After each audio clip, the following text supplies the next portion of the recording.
우리 노형준님. 네. 석촌역 근처 송파동 빌라 어떻게 생각하시나요? 송파동이시죠? 네, 네. 송파동 빌라. 저는, 개인적으로요, 여기 일대, 위쪽에 이제 우리가 잠실중공들이 재건축된 엘리트가 있고요. 그 다음에 잠실중 5단지 있고, 여기 같은 경우는 아랫지역이, 이렇게 보시면 됩니다. 지금 잠실동, 삼정동, 석촌동, 송파동, 방이동, 여기거든요. 네. 자, 그런데 요 지역 같은 경우에는 저는 뭐 시간이 지나서라도 개발에 대한 압력은 좀 있다라고 봐요. 왜 그러냐면 강남권 같은 경우에는 사실 모아타운이나 이렇게 진행이 되게 되면 만약에 재개발될 때는 별로 없어요. 강남권 노도가 높지 않기 때문에. 그래서 대부분이 모아로 지금 얘기를 하고 있거든요. 그런데 모아로 가더라도 중요한 게 어떤 거냐면 이런 거죠. 강남 상구에서 모아로 가더라도 사실은 막 어그러지는 이유가 뭐냐면 단독 다가구 주택 비율이 높은 지역의 강남 상구는 안 됩니다.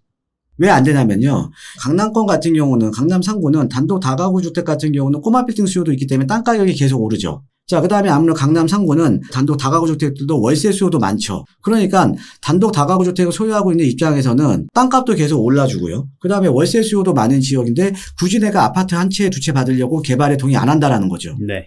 그래서 여러분들 중요한 게 강남권에서 내가 모아타운을 바라보고 내가 투자를 한다. 단독 다가구 주택 비율이 높은 데는 이분들이 다 반대를 하기 때문에 어렵습니다. 자, 그러면 어떻게 들어가야 되냐? 이 지역에 빌라 비율이 높은 집 보셔야 돼요. 네. 예, 그럼 빌라 비율이 높은 지역은 뭐 조합설립 인가 조건 75% 이상 동의 받으면 그냥 가는 거 아닙니까? 그렇죠. 지금 말씀하신 송파동도 사실 빌라 비율이 높은 지역이에요. 빌라 비율. 그래서 저는 그래서 장기적으로는 개발이 가능하다라고 보고요. 근데 요 중에서도요. 여기서도 보면 자, 입지는 어디가 제일 좋아요? 자, 잠실동, 삼전동, 석촌동, 송파동, 방이동 중에 입지는 어디가 제일 좋아요? 왼쪽으로부터 오른쪽으로 갈수록 더 안 좋아지겠죠? 아유, 우리 OPD 랑 같이 방송해야겠어. 자, 여기서도요. 자, 강남의 중심축이 어디예요? 예전에 강남의 중심축이 강남역에서 지금 삼성동 쪽으로 중심축이 이동을 했잖아요. 그죠? 네. 자, 그리고 여기 엘리트에서도 비싼 게 삼성동에 가까운 얘 아닙니까? 네, 에이스가 제일 비싸잖아요. 자, 그러면 잠실동이 가장 좋은 데예요. 잠실동에서도요. 여기 그 상권이 많은 여기 잠실동 이제 상단과 하단으로 나뉘거든요. 네. 근데 상권이 좋은 이쪽은 사실 개발이 좀 어렵겠죠. 새마을시장 그렇죠. 근처는. 근데 하단 쪽 있죠. 여기가요. 빌라 비율이 어마어마하게 높습니다. 그러니까 여기는 사실 얘기만 나오면 여기 모아타운 노도 나오거든요. 그러니까 모아타운 노도 나오기 때문에 여기는 얘기만 나오면 그냥 일사천리로 갈 수 있는 가능성이 상당히 높은 지역이에요. 네. 그래서 여러분들 요 잠실동 일대도 한번 잘 살펴보시면 될 것 같습니다. 현이킴님, 방금 예. 저희가 하신 말씀을 잘. 빌라가 많은 만큼 주민들 동의율이 낮아질 수도 있지 아니에요. 이 빌라 소유자들은 사실 찬성할 수밖에 없죠. 간단하게 보면 여러분 재개발 재건축에서는 소유권에 아파트 주는 거잖아요. 그죠? 이제 재개발도 마찬가지고요. 자, 그런데 원칙은 그러죠. 이 재개발 지역에 다가구 주택 50평 갖고 있나 아니면 빌라 5평짜리 빌라 갖고 있나 원래는 아파트 한 채 주는 거잖아요. 네. 때에 따라서는 이제 1+1을 주는 거니까. 그래서 여러분들 재개발을 제가 항상 강조를 해드리는 거지만 작은 게 아름다운 겁니다. 왜? 소유권 하나에 아파트 한 채 주는 게 원칙이니까. 그러니까 빌라 소유자들은 찬성 쪽으로 가는 거죠. 대신에 단독 다가구 주택 소유자들, 큰 땅 갖고 있는 사람들은 반대를 하는 거죠. 그런데 아까 말씀드린 잠실동 하단 같은 경우가 빌라 비율이 어마어마하게 높다라는 거의 한 90% 이상 됩니다. 네. 우리 조니워커님, 예, 잠실동 하단 공원 근처, 아유, 축하드립니다. 축하드립니다. 예, 그냥 장기적으로 좀 두고 가시면 괜찮을 거예요. 대표님, 근데요, 개발지에 그 다세대를 한 건물을 통으로 들고 있으면 여러 채를 가지고 있는 거잖아요. 그분들은 아파트 여러 채를 받는 건가요? 아파트 최대 2채. 최대 2채.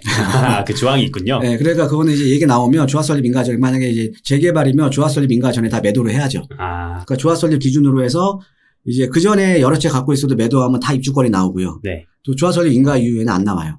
아. 예. 알겠습니다. 자, 우리 유지경성님 한번 읽어주실래요? 네, 감사합니다. 서초구 내방역 주변 빌라 매수는 어떤가요? 여쭤보셨네요. 자, 서초구 내방역 주변. 최근에 이제 방배 5구역 뜨면서 이쪽으로 지금 많이 보시는 것 같거든요. 네. 자, 여러분들 여기가 이제 DH 방배. 네, 방배동에 이제 단독재 재건축 지역들이 6구역, 5구역, 13구역, 14구역 많이 있는데 가장 대장주는 단연 이제 방배 5구역이죠. 자, 그 다음에 이제 여기가 이제 내방역에서 이제 방배역 사이에 여기에 요렇게 보면 이제 방배역 쪽으로 방배동 먹자골목이 좀 형성이 되어 있고 요 안쪽 주택가 같은 경우에는 이 빌라들로 많이 형성이 되어 있습니다. 예, 그러니까 여기가 전형적인 좀 이제 빌라촌이라는 거죠. 예. 근데 여기가요, 제가 봤을 때는 상대적으로 개발 가능성이 높다라고 봅니다. 물론 여기는 지금 이제 뭐 재개발이라던가 신속통합기에 이런 뭐 30년 이상 된 주택들이 많이 있지는 않아요. 네. 그런데 저는 시간이 지나서 보면 여기가 모아타운 노후도는 충분히 나올 수 있는 지역입니다.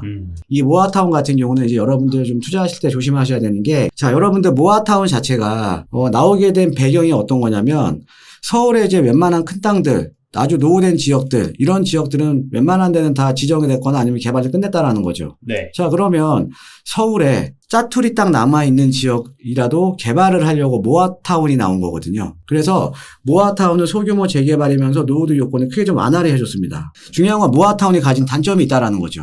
소규모 재개발 방식이다 보니까 우리가 재개발 재건축이 최근에는 규모의 경제가 있어야 되는 거잖아요. 그렇죠? 네.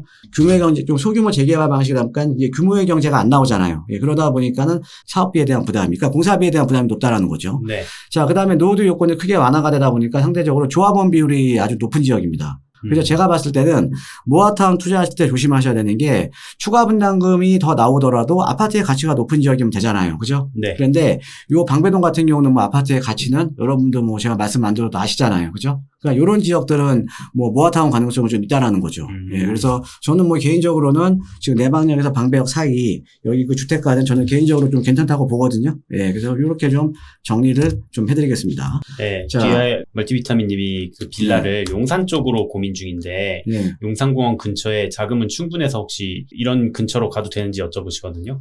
자금이 충분하시면 당연히 용산공원으로 가셔야 되는 거 아닙니까? 강남보다도 용산이 더 나을까요? 이게 용산은 자 이런 거죠.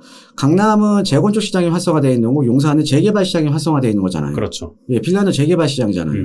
그리고 또 용산 내에서도요, 용산 크게 보면 여기가 이제 원효로 일대, 그 다음에 서계 청파동 일대, 그 다음에 용산은 이렇게 지금 서울역부터 용산역 이어지는 이 경부선 라인 때문에 이렇게 동서로 단절되어 있죠. 그 다음에 후암 이태원동 일대, 그 다음에 한남동 일대, 이런 지역이잖아요. 그런데 가장 우리가 비쌀 지역은 당연히 여기서도 서계청파나 원효로 같은 경우도 입지는 뭐 좋은 지역이지만 아무래도 마포하고 생활권은 공유를 하잖아요. 사실은 찐 용산은 아닙니다. 예, 그 다음에 또 후암동, 이태원동 같은 경우도 뭐 후암동은 최근에 좀 고도 제한이 완화가 됐지만 완전히 완화가 된 건 아니잖아요. 특히나 이태원동, 용산동 이런 지역들, 해방촌 이런 지역들은 또 고도 제한에 대한 좀 규제가 있는 지역이고, 제일 우리가 용산에서 부촌으로 볼 수 있는 지역은 요 용산 민족공원을 끼고 있는 이촌동부터 이게 한남동 라인이 제일 부촌이잖아요. 그렇죠? 예, 그러니까 당연히 민족공원 주변 지역으로 들어오셔야죠. 그러니까 간단하게 보면 여러분들 우리가 성수동 같은 경우에 하이엔드급들이 많이 몰려 있죠. 뭐 갤러리아 포레라든가 아크로서울 포레스트라든가 트리마제. 네. 그렇죠? 예, 근데 이 하이엔드급의 공통점이 뭡니까?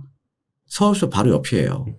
하이엔드, 특히 지금 부자들이 선호하는 지역은 어떤 지역이냐면 같은 지역이라도 주거에 대한 쾌적성이 상대적으로 높은 지역을 부자들이 선호하는 겁니다. 자, 그러니까 용산 내에서도 당연히 민족공원 주변이 앞으로도 제일 비쌀 거예요. 그러니까 용산의 개발 축이 용산국제업무지구와 민족공원이잖아요. 자, 그런데 중요한 거는 이쪽은 업무축으로 개발이 되는 거고, 이쪽은 이제 주거축으로 개발이 되는 거거든요. 그러면 주택 가격이 가장 높을 때는 어디예요? 당연히 민족공원 주변이 가장 주택 가격이 높을 지역이라는 거죠. 여러분들 이제 강남도 마찬가지 아닙니까? 이 강남 같은 경우에도 주거벨트를 보면, 자, 업무 지역이 밀집한 테헤란로에 있는 주거벨트가 있고요. 예, 그 다음에 주거 쾌적성이 높은 압구정, 청담, 삼성 라인이 있고요. 그 다음에 우리가 인문 환경이 좋은 개포, 대치, 도구 요 라인이 있지 않습니까? 근데 여기에서도 우리가 직주 근접이 좋은 지역은 상대적으로 여기가 가격이 제일 싸잖아요. 차라리 인문 환경이 좋거나 주거 쾌적성이 높은 지역이 훨씬 더 비싸죠. 그렇죠? 그러니까 용산도 마찬가지라는 거죠. 용산도 앞으로 민족공원 주변이 제일 비쌀 겁니다. 예, 그쪽으로 좀 가셔야 됩니다. 네.